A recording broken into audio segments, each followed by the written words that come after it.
Inspector Pandey वो 50 की उम्र में पहुंचा डरपोक, दब्बू और मौका परस्त पुलिसिया था। अरे ये तो कहता है कि इसने आपको ही देखा था। इसके कहने से क्या होता है? मैं उस वक्त अपनी सहेलियों के साथ थी, ग्रुप स्टडी के लिए। अरे यही थी, देखिए चिट्ठी लिख के बुलाई थी हमको। इंस्पेक्टर पांडे ने दिया की तरफ देखा। अरे कमाल करते हो पांडे जी, अब स्टैंडर्ड गिराओगे हमारा। एक यही चिरकुट बचा है हमारे पास लव लेटर देने को। अरे नहीं नहीं, बिल्कुल नहीं। क्या बकता है? दिया मैडम ऐसी है क्या? फिर कभी बेसिर पैर की शिकायत किए ना तो तुम्ही को धर कर अंदर कर देंगे, समझे? अरे भक्त ससुर, चले आते हैं मारे कंप्लेन लिखावे। और कोनो काम नहीं है क्या हमारे पास है? दिया बाहर आ गई, जहां उसकी सहेलियां खड़ी थी। दिया, तू ठीक है? कुछ पंगा तो नहीं हुआ? अरे नहीं यार, उस पंख नुचे मुर्गी के लिए पांडे मुझसे उलझेगा क्या? बाकियों का कुछ नहीं कर सकते, पर इन दीपक जैसों की तो मिट्टी झाड़ ही सकते हैं ना। साली। सबने मुड़कर देखा। दीपक एक बाइक पर बैठा उनके सामने था। तुझे तो मैं देख लूंगा। उसने पहले दिया फिर पूजा पर अपनी डेढ़ नजर डाली। पिछली रात की धुलाई के बाद से उसकी एक आंख पूरी खुल नहीं रही थी। दफा हो जा यहाँ से, नहीं तो पटक के मारूंगी। एक सुबह दिया कॉलेज के लिए निकलने वाली थी जब उसका ध्यान टीवी पर गया। नमस्कार, आज मैं लेकर आया हूँ एक एक्सक्लूसिव रिपोर्ट। जी हाँ, एक ऐसा स्टेशन जहाँ रात को जाने की पाबंदी है। कहते हैं इस भूतिया स्टेशन पर रात में जाना मना है।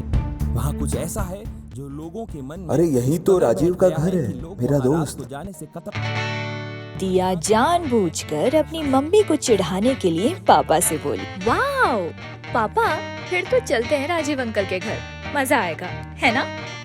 मुझे ये स्टेशन देखना है। चल हट, भूत है वहाँ। देख टीवी में क्या बता रहे। नहीं जाना बस। 3 दिन बाद जब सब दोबारा कॉलेज के बाहर इकट्ठे थे, जब दिया की एक और सहेली नेहा ने आकर ये खौफनाक खबर सुनाई कि पूजा के चेहरे पर किसी ने ब्लेड मार दिया था और वो हॉस्पिटल में है। दीपक जैसे छिचोरे की इतनी हिम्मत, जरूर उन लोगों की हरकत होगी जो आते जाते छेड़खानी करते हैं। दिया गुस्से से धधकने लगी।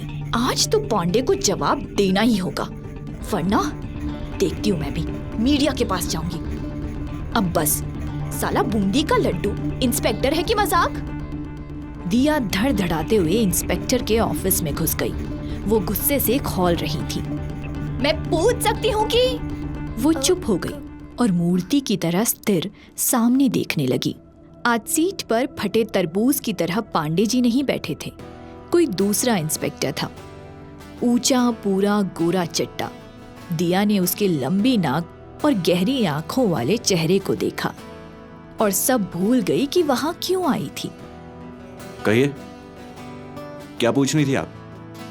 अब वो पांडे जी। उनका ट्रांसफर हो गया, अब मैं यहाँ का इंचार्ज हूँ। ओह अच्छा, वो मैं। Will you please sit? दिया जल्दी से बैठ गई और उसने सारी समस्या उस नए इंस्पेक्टर के सामने रखी। गंभीर समस्या है ये। और कोई कुछ करता भी नहीं, कई बार तो फोन भी नहीं उठता इधर। देखिए, मुजरिम को केवल अपराध करते वक्त ही पकड़ा जा सकता है। आप एक काम कीजिए, मेरा पर्सनल नंबर भी रखिए और जैसे इस तरह की कोई घटना हो तुरंत मुझे कॉल करके बताइए, चाहे कोई भी वक्त हो। ओके? दिया हक बकाई सी देखने लगी। ऐसे व्यवहार की तो उसे उम्मीद भी नहीं थी। उसने अपने मोबाइल पर नए इंस्पेक्टर साहब का नंबर ले लिया। फिर स्वतः ही उसकी नजर उसकी वर्दी पर लगी नेम प्लेट पर गई। Thank you sir.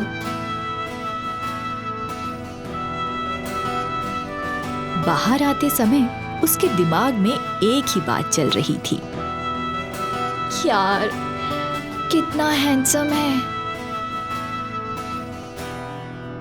कहानी जारी रहेगी।